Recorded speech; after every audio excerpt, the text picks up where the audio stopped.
William Collins and Argo present The Adventure of the Crooked Man, a Sherlock Holmes adventure. Written by Arthur Conan Doyle. Read by Robert Hardy.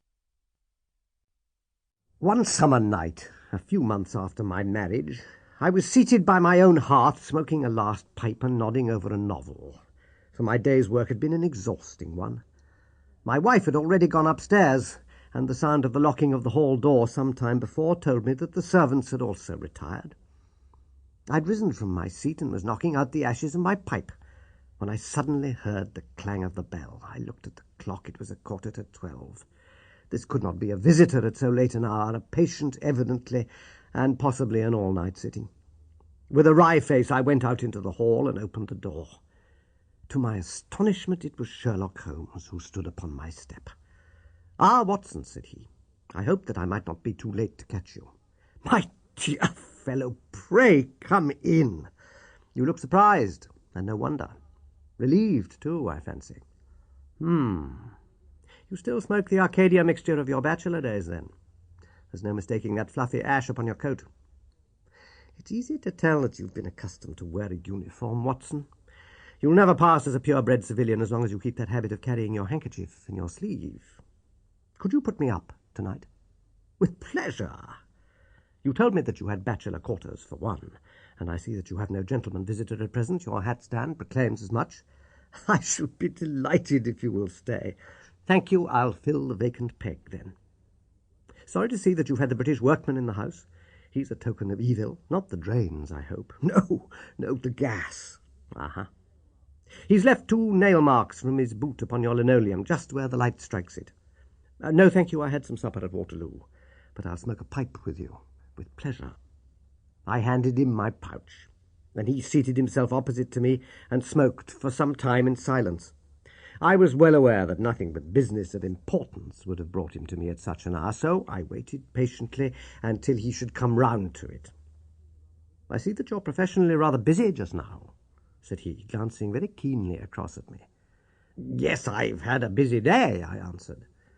"It may seem very foolish in your eyes," I added, "but really I don't see how you deduced it." Holmes chuckled to himself. "I have the advantage of knowing your habits, my dear Watson," said he.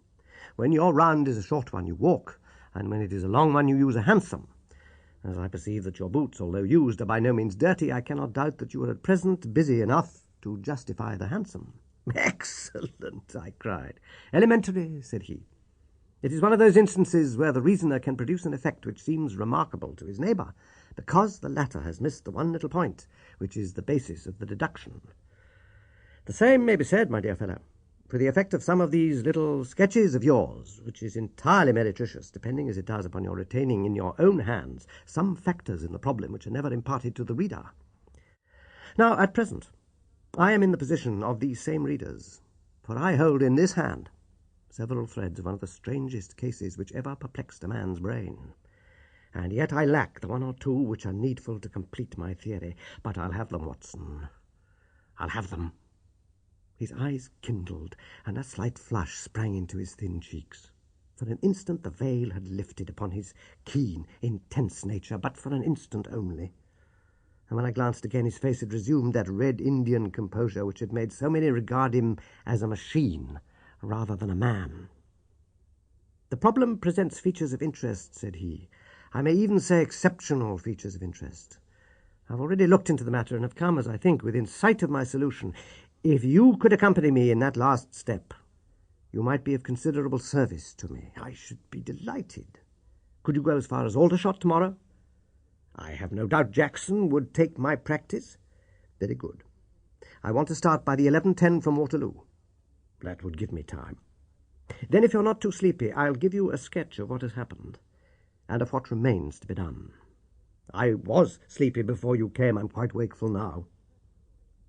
I will compress the story as far as may be done without omitting anything vital to the case. It is conceivable that you may even have read some account of the matter. It is the supposed murder of Colonel Berkeley of the Royal Munsters at Aldershot, which I am investigating. I've heard nothing of it. It has not excited much attention yet, except locally. The facts are only 2 days old. Briefly, they are these.